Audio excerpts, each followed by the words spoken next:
네, 전해드린 대로 민주당 이재명 대표가 85.4%라는 아주 압도적인 득표율로 연임을 확정을 했습니다. 윤기찬 전 국민의힘 법률위 부위원장, 서영주 전 더불어민주당 상근 부대변인과 함께 어제 전당대회 결과 또 이재명 2기의 과제 이런 것들 자세히 좀 짚어보도록 하겠습니다. 안녕하십니까? 네, 반갑습니다. 자, 이재명 대표의 수락연설에서 윤석열 대통령과 한동훈 대표를 향해서 영수회담, 또 대표회담 연이어 제안을 했습니다. 목소리를 먼저 직접 들어보겠습니다. 우리는 이제 각자의 자리에서 국민의 삶을 확실하게 책임지는 더 유능한 민생 정당이 될 것입니다. 지난 영수회담은 국민의 기대에 미치지 못해 못내 아쉬웠습니다. 대통령님의 화답을 기다리겠습니다. 한 대표께서도 제3자 특검 추진안을 제안한 바가 있으니 특검 도입을 전제로 실체 규명을 위한 더 좋은 안이 있는지 열린 논의를 해야 하지 않겠습니까? 자, 이재명 대표가 연임을 확정하자마자 윤 대통령과 한동훈 대표를 향해서 영수회담, 여야 대표회담 공식 제안했습니다. 의미는 어떤 건지 또 이 회담이 곧바로 성사가 될 수 있는 건지 어떻게 보십니까? 영수회담 표현이 어떤지 모르지만 어쨌든 대통령과 여야 대표의 만남은 있겠죠. 네. 그런데 이제 의제가 조율이 돼야 될 것 같고요. 지난번 의제 없이 했더니 각자의 약간의 비난성, 그러니까 네. 거부권 행사하지 말라, 특검 받아라. 민생회복지원금 받아라 이런 식의 일방적인 요구만 쏟아냈고 영수회담이 아니고 건의사항만 듣는 자리였거든요. 예. 그런 식의 회담은 보여주기식 회담이기 때문에 실제 의제 조율이 돼야 되는데 의제 조율은 국회 업무 범위 내에서 해야 된다. 그렇다면 한동훈 대표와 이재명 당대표가 먼저 만나서 어떤 의제 조율 과정을 거치고 국회 내에서 할 수 있는 일. 예. 그다음에 이제 대통령과 여야 대표가 만나든지 아니면 이재명 대표와 대통령이 만나든지 이런 자리가 마련되지 않을까라는 생각이 들고요. 예. 또 하나는 이제 이재명 대표가 한동훈 대표에게 지금 제안을 했는데 특검법에 대해서 그렇죠. 한동훈 대표가 먼저 제안한 게 있어요. 금투세 관련돼서. 예. 여기에 대해서 먼저 입장을 밝혀줘야죠. 그래서 민생 관련된 것은 금투세가 우선이기 때문에 예. 금투세 관련된 토론을 받아들일 의사가 있는지 여부부터 예. 먼저 밝혀주시고 그다음에 거기에 부과된 다른 의제를 추가할지 여부는 또 다른 논의를 이어가는 게 맞지 않겠는가 이런 생각을 합니다. 알겠습니다. 이제 변호사님 얘기는 일단은 의제 조율이 돼야 영수에 대한 표현도 좀 적절치 않아 보이처럼 얘기하시는 것 같습니다만 일단은 만남을 이재명 대표를 만나려면 일단 의제 조율이 먼저 돼야 된다. 그리고 금투세는 대표 관내에서도 그 얘기를 먼저 해야 된다. 이렇게 얘기를 해주셨는데 어떻게 답변하시겠어요? 네, 그러니까 영수회담이든 삼자회담이든 그 회담 명칭은 중요하지 않습니다. 예. 만남이죠. 그러니까 만날 거냐 말 거냐 그 의사를 먼저 밝히고 만나면은 당연히 의제를 서로 간에 조율하지 않겠습니까? 네. 근데 저번에 이제 그 대통령과의 만남 속에서는 대통령실은 무슨 의제 조율이냐 그냥 만납시다 이랬잖아요.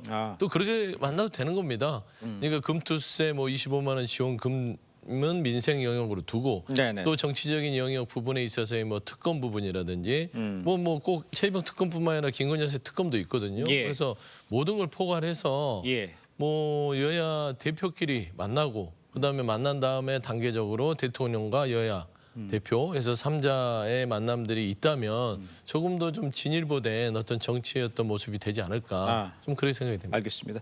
일단 이재명 대표가 85%가 넘었기 때문에 그게 90이 넘었냐 85냐 이건 참 의미는 크게 없어 보입니다. 그러니까 일극 체제로 간다 이렇게 평가를 해야 될 것 같고요. 그런데 관심은요. 이 최고위원 선거 결과였었습니다.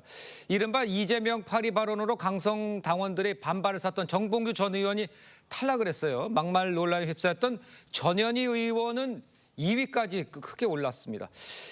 먼저 밖에서 봤을 때 이거는 어떻게 해석을 하시겠어요? 그러니까 첫 번째 지금 최고위원을 이재명 대표께서는 드림팀이다 이렇게 평가해 주셨는데 예. 드림팀의 색깔이 너무 뚜렷하죠. 뚜렷하고 그렇죠. 한 가지로 귀결되기 때문에 예. 드림팀이라는 부분은 좀 공감하기 어렵고 문제는 뭐냐면 지금 김병주 의원 같은 경우에도 사실은 국회 대정부 질문 과정에서 국민이 납득 못하는 언행을 했잖아요. 예. 제가 여기서 다시 언급드리기 좀 부적절한 이런 언행을 해서 네네. 깜짝 스타로 떴고요. 네. 전현희 의원의 경우에는 사실은 그동안에 당원들이 눈여겨보지 않았던 분이에요.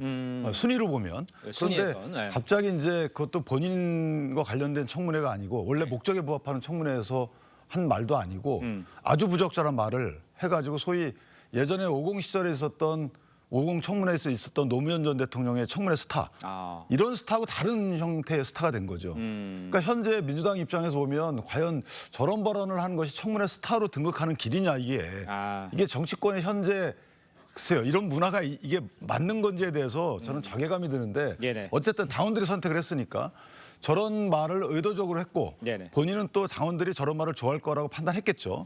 그래서 결국 2위로 등극을 하셨는데 글쎄요 이게 과연 정치 문화에서 올바른 건지 이전에 노무현 전 대통령과 같은 국민을 위한 청문회에서 스타로 등극하는 것과 예. 저런 아주 부적절한 말 그것도 근거 없는 그리고 또 본인이 해야 될 말할 자리도 아닌 데에서 본인 사적으로 최고위원회에서 당선을 위해서 한 말 자체가 예. 저런 효과로 귀결되는 면을 볼 때 이재명 대표가 앞으로 지도부를 운영해 나갈 때 좀 유념해야 될 부분이다. 예.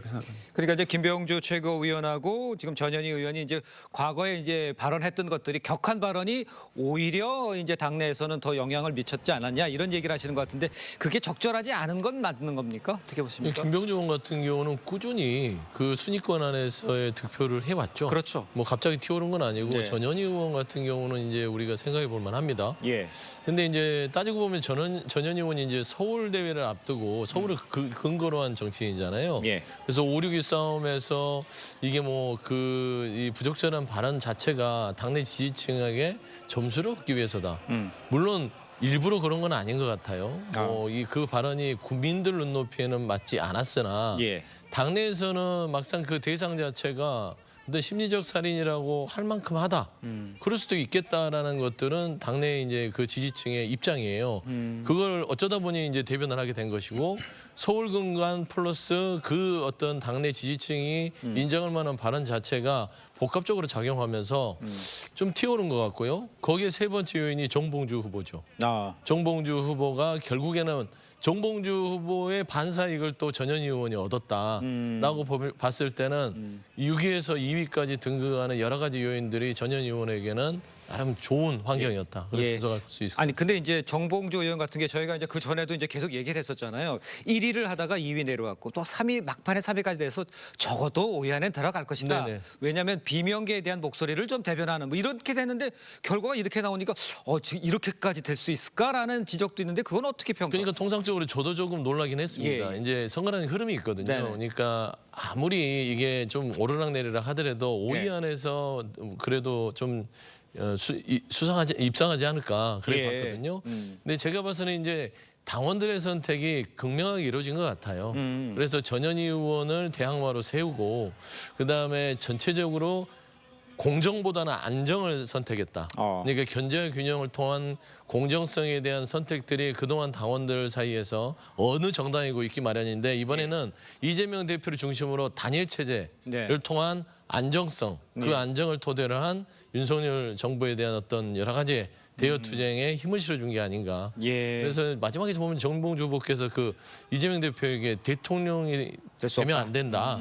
이 발언을 투표 이틀 전인가 페이스북에 올린 걸로 제가 기억합니다. 그거가 저는 이제 굉장히 안 좋은 악영향을 미치지 않았냐. 그래서 근데 이렇게까지 돼야 되는지는 저는 좀 납득을 못 하겠네요. 물론 당원들의 표심이 이제 집단적으로 움직인 결과이기 때문에 사실 정봉주 의원 같은 경우에는 대의원표나 아니면 국민 여론조사에 어느 정도 기대를 하고 있었을 수도 있습니다. 네네. 근데 대의원표가 지금 보면 정봉주 의원 기대대로 움직이지 않은 것 같고 그러니까요. 국민 여론조사도 사실은 당원 여론조사거든요. 거의. 그러니까 무당층과 민주당원들 대상으로 하는 거기 때문에 그러니까 당원들 입장도 권리당원과 크게 다르지 않은 것 아닌가.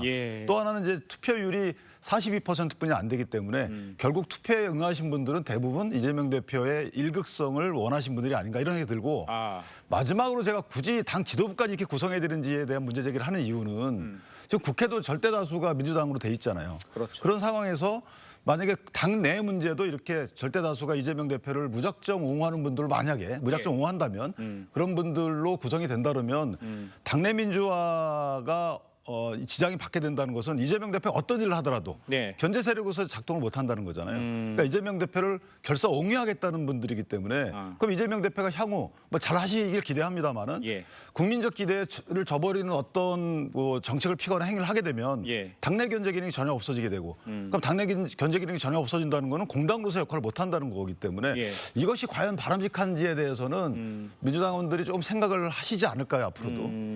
그 비명계가 쪼그라들었다. 또 목소리 낼 상황이 이제는 아니다. 도전할 수 있는 역할도 없다. 이렇게 평가하시면 뭐라고 답하시겠어요? 지금 민주당 상황. 근데 지금 뭐 비명계라고 할 게 있나요? 그냥 그 상황이죠. 보통 저는 그렇게 표현하고 싶어요. 주류와 비주류. 아, 주류와 그러니까 늘 이 정치사라는 게 주류가 있고 그 주류 안에서 못 들어갔을 때 비주류가 존재하는 것이죠. 예. 그거를 이제 통상 언론이나 밖에서 말하기 편하게 비명이냐 예. 반명이냐 이렇게 표현하는데 예.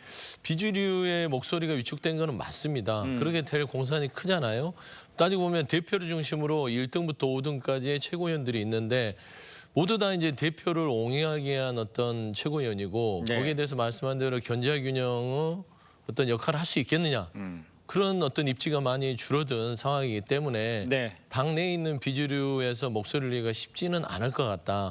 그러나 이게 이제 이재명 대표에게 숙제 아니겠습니까? 그렇겠죠. 당원 중심주의도 되지만 결국에는 당원이 중심으로 된 민주당이 얼마나 더 다양성을 가지고 건강하게 가느냐. 예. 이거는 이재명 대표의 가장 큰 숙제가 될 것이다. 그래 보고 알겠습니다. 자, 이렇게 이제 이재명 대표가 연임에도 성공을 했고요. 이제 지도부도 이제 친명으로 꾸려졌습니다. 이러다 보니까 이제 일극 체제가 굳건해지는 이런 상황이 되면서 과연 이렇게 일극 체제가 굳건해진 이 상황, 이재명 대표가 원하는 이 대권 가도에 유리해졌는지 과연 이게 도움이 되는 건지 이거는 밖에서 봤을 때는 어떻게 평가를 하십니까? 일단 민주당 내에서 이재명 대표가 대권 후보로 선출될 가능성은 커졌죠. 네. 그런데 그 민주당이 갖고 있는 파이가 커진 것은 아니라고 보여집니다. 예를 들어서 지금 저희가 민주당이라고 해서 당원들이 상당히 124만인가 권리당원이 네네. 많지만 어쨌든 민주당 내에서 전당대 그러니까 당대표 경선 말고 예. 대선 경선을 치르는 것은 시너지 효과를 기대하기 때문 아니겠습니까? 예. 거기서 누구나 이길 수 있는 가능성이 있기 때문에 달라드는 거고 거기서 선출된 분을 도와주는 거고 그래서 대권에서 성공을 기원하 정권 창출을 하는 거고 이런 식의 정당의 목적을 달성하는 것인데 지금 이 상태라 그러면 지금 뭐 90%에 가까운 득표율로 이긴단 말이죠. 예. 그렇게 되면 누가 여기에 경선 주자로 나서겠습니까? 그렇다면 결국은 민주당에 몸담았던 분들도 다른 생각을 할 수가 있는 거죠. 민주당 내에서는 내 뜻을 펼 수가 없고 이 현재 민주당 이재명 대표가 경선하는 것은 불공정하다고 생각할 겁니다. 예. 그렇다면 다른 선택을 하겠죠. 예를 들면 이재명 대표가 민주당 내에서 자리를 잃게 하든지 아니면 민주당을 선택하지 않든지 다른 정치체를 구성하든지 예. 이런 식의 다른 여러 가지의 방법을 구사할 거기 때문에 저는 이재명 대표에게도 결코 유리한 국면은 아니다. 장기적으로 보면 그렇게 생각합니다. 그런데 이제 일단 그 중요한 것이 오늘 10월에 이 대표 관련 이제 주요 재판의 1심 결과가 이제 나올 예정입니다. 그렇다 보니까 이제 여전히 사법 리스크 해소가 과연 이 대권 가도의 최대 걸림돌이 될 것이다 이런 이야기 계속 나오고 있잖아요. 이 대권 가도의 걸림돌은 어떤지 지금 1국으로 가는 게 대권 가도에 도움이 되는 건지 이거에 대해서는 서영주 대변인께서는 어떻게 평가하세요? 그러니까 모험이죠. 따져보면 모험이다? 이제 일극 체제라고 저는 하고 싶지는 않고요. 단일 체제죠. 네네. 단일 체제. 이제 단일 체제로 모든 걸 집중했는데 그건 두 가지 측면이 있는 것 같습니다. 예. 사법 리스크는 변수가 아니라 이거는 사법부의 판단일 뿐이에요. 그래요? 그렇지 않겠습니까? 예, 예. 사법부가 판단 내려주는 거에 따라서 뭐 이재명 대표가 어떻게 할 수 있는 외적 변수가 없지 않습니까? 어떻게 할 수 있는 그렇죠. 변수가 그러니까 사법 리스크가 안 좋게 온다 하더라도 예. 물론 이 단일 체제를 만든 이유가 일정 부분 있겠지요. 안에서 사법 리스크가 안 좋게 왔을 때는 안에서 흔들림 없이 공고한 어떤 지도 체제를 유지하자라는 차원에서 이런 단일화된 모습들을 먼저 해놓은 것인데 예. 저는 지금 현재 외연 확장의 부분에 있어서는 마이너스입니다. 어. 그러니까 안에 디딤돌은 단단하게 해놨으나 향후에 이제 대권으로 가려면 당원들의 투표만으로 대통령이 될 수 있는 건 아니지 않습니까? 그렇습니다. 그러면 중도층 확산인데 예. 결국에는 이런 그 플랜으로 간 것 같아요. 안에서의 사법 리스크에 대한 여러 가지의 그 변수에 대응하고 그다음에 안에서 또 이번에 디딤돌 자체를 더 단단하게 해놓은 다음에 예. 결국에 이제는 민생 드라이브를 걸 겁니다. 그래서 이제 민생과 유능함을 통해서 외연 확장을 하자. 그러니까 집도키는 단단하게 해놨으니 이제부터는 이재명 대표는 이재명 대표 이기 자체가 예. 결국에는 외연, 중도 이쪽으로 이제 집중할 수 있지 않을까. 알겠습니다. 예, 그래 보입니다. 단단히 다져놓고 중도 확장. 그러니까 민생을 챙길 것이다. 이렇게 이재명 대표가 어떻게 할 것이라는 것을 좀 예측을 해주신 것 같은데 이재명 대표요. 이른바 이제 먹사니즘을 들고 나오면서 금투세 유예 또 종부세 완화 등의 이런 걸 시사를 했죠. 그런데 이게 지금 기존의 당 정책과 정체성과는 약간 좀 결이 다른 부분이 있어서 조정이 필요해 보이기도 합니다. 그러니까 이런 부분을 그러면 먹사니즘을 주장하는 이재명 대표가 이제 중도 확장을 위해서 이런 거에 적극적으로 나설 것으로 예상을 하십니까? 국민의힘에서도? 근데 저 부분이 사실은 저는 좀 이해를 못 하겠는 게 어떤 이재명 대표가 저렇게 먹사니즘 말씀하시잖아요. 네. 그리고 이제 금투세 유예시키겠다, 종부세 완화시키겠다 말씀 주시는데 네. 저 부분은 일단은 저희 당 입장에서 환영을 해요. 네. 그런데 진정성이 일단 첫 번째 의심이 가고요. 왜냐하면 진정성. 세금 부담을 낮추겠다라는 거잖아요. 결국 보면. 그러니까 세금의 목적 달성이 안 되기 때문에 그 세금을 철폐하겠다 이런 의미가 아니고 예. 세금 부담을 낮추겠다는 것인데 기본사회를 주장하고 이번 당 강령에는 또 기본사회를 넣었단 말이에요. 근데 기본사회라는 것은 기본세가 또 전제가 돼야 되는 거고요. 예. 이재명 대표가 예전에 말했듯이 국토부유세 세금이 더 나가요. 그런데 저런 일부 세금을 면해주겠다고 하면서 더 큰 세금을 갖고 오기 때문에 네네. 저는 기본적으로 진정성이 일단 의심이 되고요. 예. 약간의 성동격사가 아닌가. 본인이 이렇게 말하지만 실제는 먹사니즘이 결국은 포퓰리즘 아닌가라는 생각이 들고요. 예. 금투세 부분도 똑같은 해석이 가능한 거예요. 그리고 또 하나는 지금 이제 당내에 유일체제로 만든 이유는 저렇게 본인이 원하는 정책을 필 수 있는 데 있어서 반대하는 세력을 없앤 거 아니겠습니까? 아하. 그럼 견제하는 세력이 없어진 게 되고 또 이재명 대표의 과연 기조가 뭔지 그건 먼저 밝혀야 될 게 첫 번째는 기본사회에 관련된 본인의 정책 기조를 변경한 것인가에 대해 입장 발표를 해야 돼요. 그래야지만 저 금투세 관련된 여러 가지 말씀들을 또 그 진정성을 저희가 이해를 하지 않을까 이런 생각합니다. 그러니까 중도 확장이고 먹사니즘을 이야기하면서 민생을 준다 하고 얘기는 하지 있지만 보여지는 것들이 그런 것으로 나타나야지 그렇지 않은 것 진정성을 의심받을 수 있다 이렇게 얘기하시는 것 같은데요? 진정성은 결과로 나타나지 않겠습니까? 예. 하는 과정들은 끊임없이 당내에서 아예 이견이 없다? 네. 이견이 있어요. 그러니까 금투세에 대해서 지금 정책위장도 나름대로의 그 반대 의견을 좀 보이고 있고 신중해야 예. 된다. 예. 종부세도 마찬가지고. 그래서 기본사 얘기를 하셨는데 기본사의 부분들은 큰 줄기지요. 네. 이게 기본 뭐죠? 금투세라든지 종부세와 대변되는 건 아니고 네네. 기본사회라는 큰 줄기를 가되 금투세 같은 경우는 지금 한동훈 대표가 만나서 논의를 해야 될 거 아닙니까? 예. 그 부분은 숙제로 남겨놓은 것이고 종부세는 아마 조금은 당내에서 반대 의견이 크기 때문에 그러니까요. 이거는 고려 대상에서 조금은 멀어지지 않았나 이재명 대표 입장에서는 네. 그렇기 때문에 한번 좀 지켜보시죠. 알겠습니다. 사안 따라 어떻게 대응을 할지 저희가 좀 지켜보도록 하고요. 계속해서 국민의힘 한동훈 대표 이야기도 해보겠습니다. 지금 민주당이 한 대표의 전당대회 당시에 공약이었던 제3자 추천안을 수용하겠다 이런 입장을 밝혔어요. 박찬다 원내대표 이야기를 들어보겠습니다. 순직 해병의 억울함을 풀고 외압의 진실을 밝힐 수만 있다면 민주당은 한동훈 대표가 언급했던 제3자 추천안도 수용할 수 있습니다. 한동훈 대표가 집권여당 대표답게 국민과의 약속을 지켜서 특검안을 신속하게 제출하길 바랍니다.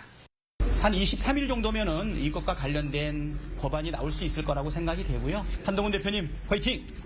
빨리 내주십시오. 자, 민주당이 제3자 추천안 수용한 건요. 여권 분열책이란 이런 해석도 나오는데 이거는 어떻게 보십니까? 저도 여권 분열책의 의미가 있다고 봅니다. 그렇습니다. 일단 한동훈 대표가 얘기했듯이 본인이 제3자 특검안을 냈던 이 의미는 뭐냐면 우리도 예. 진상규명에는 반대하지 않는다라는 것을 명시적으로 보여주기 위함이었다라고 얘기를 예. 하고 있거든요. 저는 여기에 의미가 있다고 보고 네네. 지금 한동훈 대표 입장도 본인이 특검법 제3자 특검을 하든 네네. 아니면 재보공자까지 추가한 특검을 하든 저는 예. 이거 다 의미가 없다고 봅니다. 왜냐하면 민주당 입장에서 보면 대통령이 얘기한 것까지 예를 들면 공수처의 수사 결과가 나와서 국민이 예. 미진하다고 느낄 때 그때 특검하겠다. 이 부분도 아마 그 박찬대 원내대표나 이재명 대표는 끝까지 아마 물고 갈 거예요. 예를 들어서 공수처 수사에서 무혐의가 나왔다 하게 되면 이거 인정 못하겠다. 진상규명이 덜 됐다라고 할 거거든요. 그러니까 네네. 특검 법안 관련돼서는 민주당 입장에서는 탄핵과 관련된 연결시켜서 가고 있기 때문에 예. 어떻게든 살려갈 것이다. 그렇기 때문에 이것은 한동훈 대표가 끊어주는 게 맞다라고 생각을 하고 예. 명확한 입장 발표를 해서 어디 인터뷰에서 말씀하신 것처럼 예. 진상규명의 의지가 있고 민주당도 진상규명을 위한다 그러면 공수처 수사를 결과 지켜보자. 그리고 공수처 결과에서 무혐의가 나오게 되면 더 이상 왈가왈부하지 말자. 이렇게 말하는 게 맞지 않겠는가라는 생각을 합니다. 어떻게 생각하세요? 뭐 공수처 수사 부분들은 계속해서 그 대통령실이나 그다음에 그 국민의힘 예. 한동훈 대표 이전에 친윤그룹에서 얘기했던 것이죠. 예. 공수처 수사가 무죄가 나오면 특검을 안 한다. 그거는 어떤 논리인지 모르겠으나 예. 공수처 수사가 그렇게까지 제대로 대통령을 수사했는지에 대해서는 지금까지 모든 국민들은요 예. 갸우뚱하고 있습니다. 일단 한동훈 대표 말씀드리면 최병 특검에 대해서 본인이 후보 시절에 분명히 얘기했죠. 네네. 공수처 수사와 무관하게 국민 주목이 높기 때문에 이 부분은 우리가 선도해서 나가는 게 맞다라고 하면서 파장이 있었고 당원과 민심 부분에 있어서 63%의 지지가 결국에는 본인은 윤석열 대통령과 다르게 법 뒤에 권력 뒤에 숨지 않겠다. 나는 다르다. 예. 라는 차별성으로 대표가 됐거든요. 예. 그럼 약속을 지켜야죠.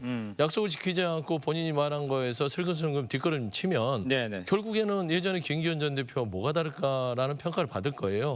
그리고 미래 권력으로서 정말 아직은 시기상조라는 비판과 어떤 분석 속에서도 본인이 대표가 되겠다고 나온 이상 본인이 말한 것은 반드시 지키는 그런 모습들이 맞지 않냐.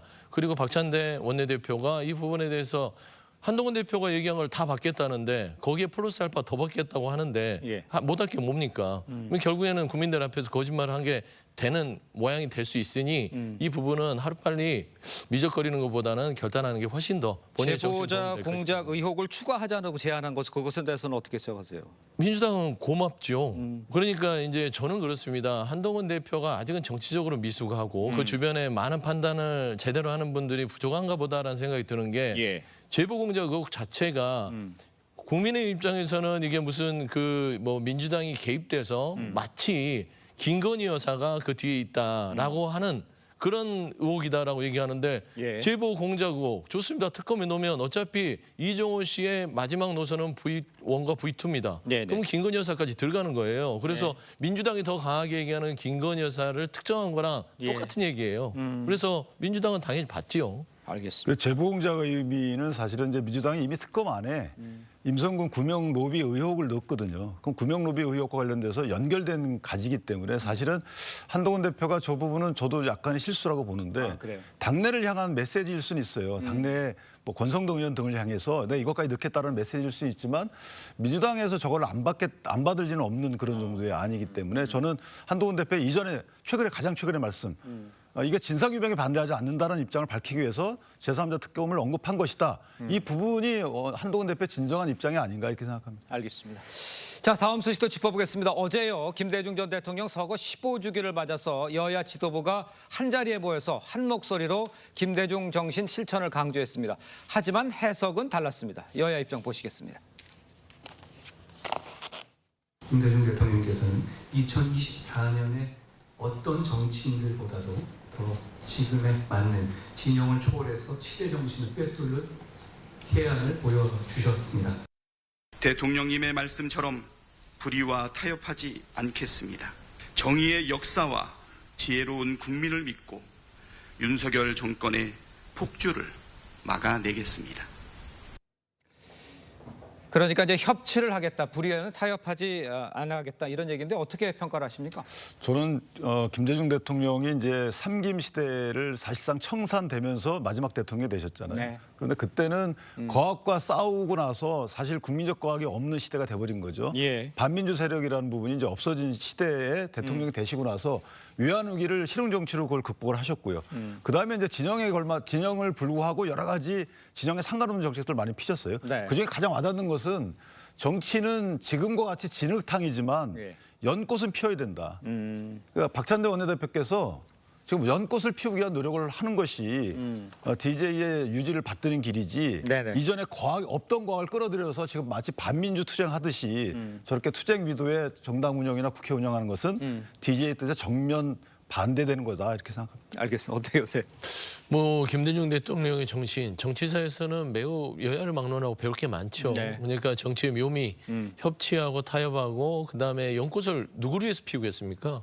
국민을 위해서 피웁니다.